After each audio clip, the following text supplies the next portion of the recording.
What's up everybody, Trinity here and welcome back to the Second Street Marvel. In today's video, I'm going to be reviewing Powers of X, issue number 6. Now before I get into that, please make sure you subscribe, click the little bell and all of that good stuff, because I'm sure we're going to have a live stream coming up very soon, probably this next coming weekend, and be talking about some other geeks and nerds about this upcoming issue. So make sure that you subscribe, make sure you have the notifications turned on. You want to see the video, right? Come on, man, I guarantee you it'll be a good time, no matter who we get on. So, Powers of X, issue number 6. This is it, guys. This is the last one. This is the culmination of Jonathan Hickman's double series run that he was working on between the House of X and Powers of X. And this is it, guys. And next week, I believe we get, Dawn of X and the X-Men. Man, I can't wait to get there. I'm probably not going to pull all of the series. I'm probably going to go through and just pull the first on each one of them, and then, we'll probably review the rest of them after that. My local comic book shop would be very helpful with something like that. They're very awesome. You should go check them out. That's Basis Cards and Comics, at Basis Cards and Comics. So anyway, and no, they didn't they didn't pay me money to say that in this video or anything. They're just an awesome comic book shop. But anyway, Powers of X, issue number 6. This is it, guys. There's a lot to absorb in this issue. If you have been paying attention to the series, I'm not sure what you're doing here if you haven't been reading it, but you need to go out there and read it. Check out this series. This Powers of X series, starting off, I said right out the gate that Powers of X the whole time has kind of confused me the whole time. It really has, as compared to what they've been doing in House of X.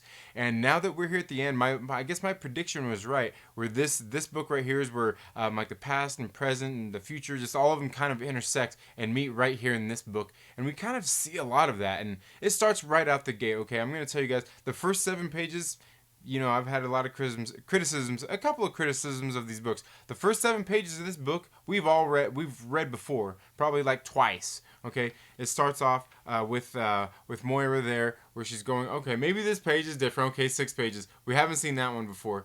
But basically, we see Moira where she goes to the fair and meets with Professor Xavier.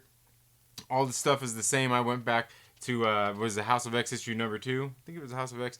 Oh, I believe it was Powers of X issue number 1. Went through and I read all this same stuff, same stuff, where she goes there and meets him at the fair, and basically reveals herself to him and exactly who she is and what all of that stuff, and goes into that.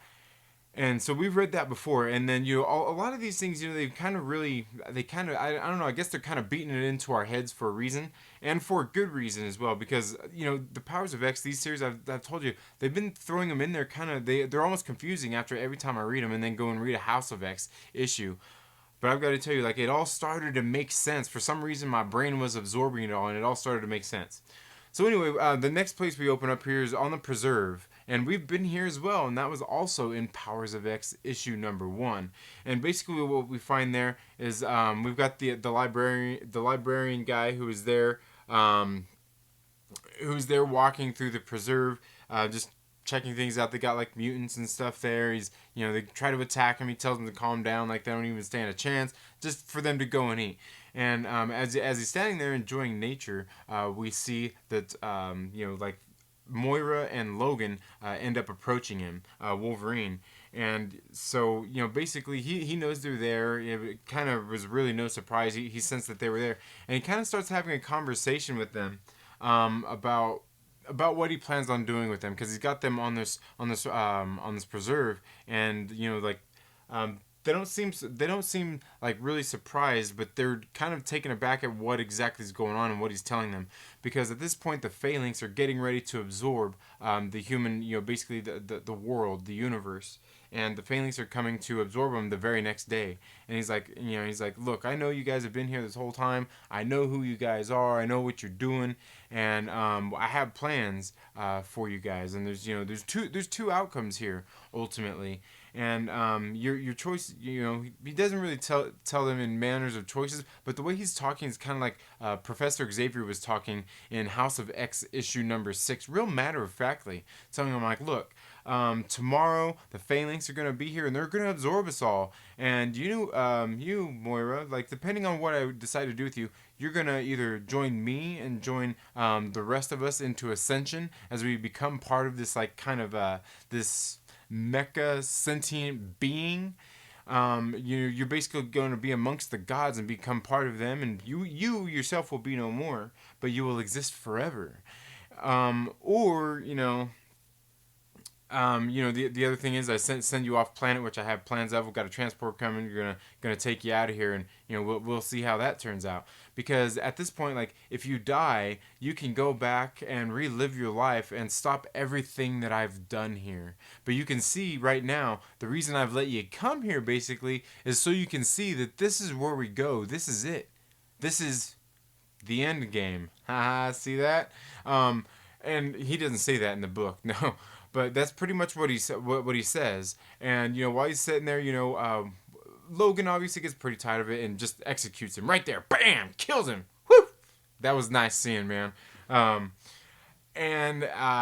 so that was really cool. And so Logan has a quick conversation with Moira, and they kind of decide what's best. And so he goes ahead and something that we've seen before, very reminiscent in the past, is he goes ahead and kills her.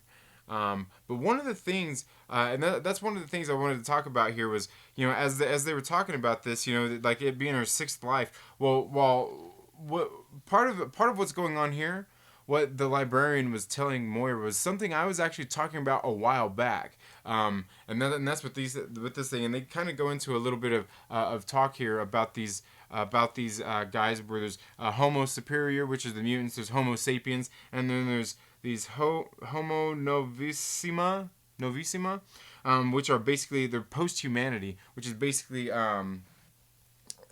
it's kind of like bioengineering. Imagine that, and like like your intelligence is like in that, like you're not even a mutant, because like the mutants are basically what humans evolve into just due to their environment, where through bioengineering the humans have found a way to like create the AI and all those different kinds of things. Something I was talking about in one of my other videos before. I don't even know how I got this, about like the phalanx being just like living sentient beings, like an AI, and that being the ultimate thing that the humans and the mutants are going to end up facing. And that comes with the Nimrods and things like that, where the Nimrod is basically out to put an end to humanity and mutants, because to end because the humans were creating the machines. And that's one of the things the librarian was talking about here. The humans created like the Sentinels, and it bought them years. Then they created Nimrods, and it bought them decades. So it just bought them time after time, and that's really what it was all about. And so the humans, regardless of what they'd done, were still out there, no matter what. Pretty much at the invention of AI was at the point where that was going to eliminate the mutants, which would by means eliminate them, because the mutants can't exist without humans, right? So, man, it's something I said, man, I could go on about this all day. I've already gone on long enough, but that's something he explains here. And then Logan go ahead and kills her and ends her sixth life. And then in her the seventh life is kind of where we pick back up at, where this book picks right back up at, as the beginning of her seventh life. After she reveals herself to Xavier, she kind of has this plan in mind that she wants to go and. Man, there's some notes in here through Moira's journals. You can see some of them are redacted information on there. Just some of the stuff that I'm guessing we're probably going to learn about in maybe some future issues. We learn a little bit about Magneto, how they had Magneto on board, then all of a sudden he's off the rails. They pissed him off. Just some of those different things. And she was really manipulating these dudes like Xavier, Magneto, and we can see in some of the other issues that she did Apocalypse as well. Like, man, like she pretty messed up, man. She's pretty messed up, dude. And that's one of the things that really kind of comes through here. Like I said, this is like her seventh life, and we see here Xavier and Magneto are going to talk to Moira here on Krakoa in Moira's No Place. And they're kind of talking to her about the plan and everything, about the council and everybody they're putting on it. And they said they basically got all the seats filled except for one. And they're we still never really get who that next one is. But in order, they were talking about to get one of the people onto the board, which I believe was Mystique, to get her to join. They they had to promise her certain things, and the one of them was bringing back Destiny. Now I'm not sure if you guys remember. I think it was back in House of X issue number 2. I think it was House of X issue number 2. That's where we've seen Destiny actually went and confronted Moira as in her third life. I think it was in her third life when she was actually out there trying to, coming up with the formulas and stuff to end mutants, to rid them of her, or to rid humanity of mutants. And at that time, Destiny, and I can't remember through the rest of the stories what happened to Destiny. Through the series, I'll have to go back and read some more of that, but we can see that Destiny goes there and tells her, like, look, I can see the future. I've seen your future. I know everything you know. You think that you have, like, this ongoing cycle of life. You're just going to die and keep coming back and with all this knowledge, but that's not how it is. Like, you need to join us because the humans are going to lead to what you see in your visions no matter what. So you need to help us mutants, so hopefully we can put a stop to it. We can just put an end to it. And that was in I believe that was in House of X issue number 2. And then she ended her life early before she got to come up with the formula to eradicate the mutants and all that stuff. And then I think that same issue we see more of Moira's lives going beyond number 6, which we see where she got killed in this book, and then we see a lot of her living life number 7, which I think what we've been reading up to this point for the most part is her 7th life. Where we see that I guess it's really hard to say because a lot of it has been her 6th life, but then what we see right here, this is in her 7th life where she's having this meeting where it's different than it was before, where Magneto actually broke off and left them and went on his own, and that was back here in her notes because she was going through and manipulating them. She was like out there purposely manipulating them, hoping that she could change things that much more. Right here, they explain that about Magneto. It says Magneto, we have lost Magneto. She was manipulating them, like pretty bad. Like, okay, so she wasn't being good, and she kind of says that throughout some of this issue too. Like, she's not good. She's a bad person and all that kind of stuff. But so when they bring up about Destiny, she's like, we can't have her here. We can't bring her back to life. We can't promise that. We can't have somebody else here that can tell the future because basically that's the person who could ruin everything for them, and especially probably Moira's plan, because I'm sure that she probably has maybe something up her sleeve, or maybe it's, who knows. I honestly don't know. On this point, I'm a little bit lost because it seems like Moira is actually scared to have Destiny around because Destiny can see her future and she could potentially ruin everything, which is something like that's really going on heavy in this story. And so Xavier and Magneto are there talking to her about doing this, and she's saying, like, we can't let him know. We can't let him know because that's just not going to be good. And they're like, we know, but this time it's going to be different because we're different, and we are different because of you. Is exactly what they tell her, pretty much. And I'm paraphrasing. And then right here we see at the very, towards the end, where they are there going to their party in Krakoa that we've seen in House of X issue number 6. So I guess for the most part, what we've been reading mostly is really, I guess, her 7th life, if that's where this leads to. But a lot of it would be her 6th life because all the things that she learned when Logan killed her in her 6th life to go back and get to this point. So, and they survived for 1,000 years. Logan and Moira survived for 1,000 years to get to that point where they were getting ready for the Ascension, and and then one of those last things that Magneto says in here is, "I am not ashamed of what I am," and that was one of the one of those last words, those things that we had to decode at the end of one of the last issues, and that is pretty much where this leaves off. At the very end of the issue, just we get there to the point where they are partying in Krakoa as things are popping off. But you can see right there, that cover is very indicative of kind of what's going on in this thing. Was pretty much, it was something I talked about in one of my videos before. Like, no matter what, like once the humans come up with the AI takes over and makes the computers, makes the sentinels and all that stuff itself. The AI is ultimately the problem that leads to the downfall of the mutants and the humans, and they all really got to prevent that,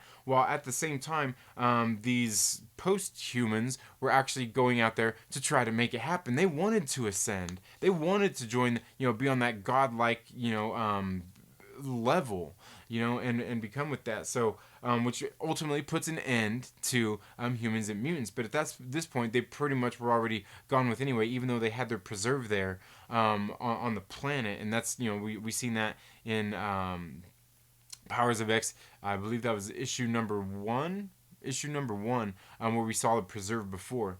And also, a lot of the same story that we got in here as well. So, man, I don't know. And the thing is like, this is her 6th and 7th lives that we're reading in this book, and that's the end. We've seen in some of the other Powers of X series, we actually seen some of her other lives, because I think it was in House of X issue number 1, or Powers of X issue number 1, they kind of gave that timeline of her life, and we're basically living in 7 right now, and we've seen glimpses of what happened in like her 7th and 8th and 9th life. We've seen glimpses of that in some of these other books. So I'm just guessing maybe there's going to be, with all these stories that are getting ready to come out of this, there's just, I don't know, there's just a lot that's going to go on. I'm not sure what all's going to tie into what, because like I said, right now we're living in her 7th life, as they have got the nation of Krakoa there, and everything's, the party is on and cracking, just like it was in that Matrix movie, right? Yeah. Just like we've seen at the end of the House of X issue number 6. So these are getting ready to spin off. I believe there's a Dawn of X and X-Men getting ready to come out next week. Whole bunch of cool stuff going on, guys. I'm gonna, I don't know what all of these series I'm gonna pull. Like I said, I'm probably gonna pull the first issue of each one, just to have those firsts, and then after that, I'll probably still continue covering them here on the channel. But yeah, all together, guys, if you guys have been keeping up with this book, I mean, you guys will understand what's going on. If you have been reading House of X and not Powers of X, I would highly suggest going back and reading Powers of X along with House of X to really understand what's going on in this book altogether. But this really kind of all ties it up together, kind of lets us know what we've got to come in these upcoming series. I can't wait to see what we've going on. But that's just if you ask me. I don't know. I feel so excited, and like I've rambled on about this, and I don't even really know what I'm talking about here. You know what I'm saying? That's like how crazy and confusing and mind-bending this whole experience has been. But it's been absolutely great. And man, like I said, I want to see if I can get a conversation going on. Hopefully this weekend, do a live stream and get some other people here on the channel. But yeah, guys, this book has been absolutely great. This series has been absolutely phenomenal. I've loved every minute of it. I'm sure you guys have as well. Let me know down in the comments below. Have you read Powers of X issue number 6? Have you read this whole series? If so, what are your thoughts? Let me know down below, and let me know what you think. Let me know your predictions for what we got coming up in these future series. We got like, what is it? Marauders, Excalibur, the X-Men. I believe we've got an X-Force. I mean, man, there's all kinds of great series getting ready to spin out of this. So let me know about anything and everything you want to talk about. If there's people who would like to come here onto the channel, I'm probably going to do that this Sunday. And if you all would like to come here on the channel and just have a nerdy conversation, make sure you're subscribed. Make sure you have those notifications turned on so you'll get that update when I plan on doing that video. But that's all I have for this video today, folks. Thank you all so much for tuning into the 2nd Street Marvel. If you haven't already, please make sure you're subscribed and click that little bell so you get notifications anytime I have uploaded new content or plan on doing a live video. And if you like this video, please give it a thumbs up. And if you don't, give it a thumbs down. It's all good. But while you're at it, make sure that you share it with a friend and invite them to come hang out with us here on the 2nd Street Marvel. You all have a very good day. Happy reading. Get out and support your local comic book shop, and we'll see you in the next video. Later.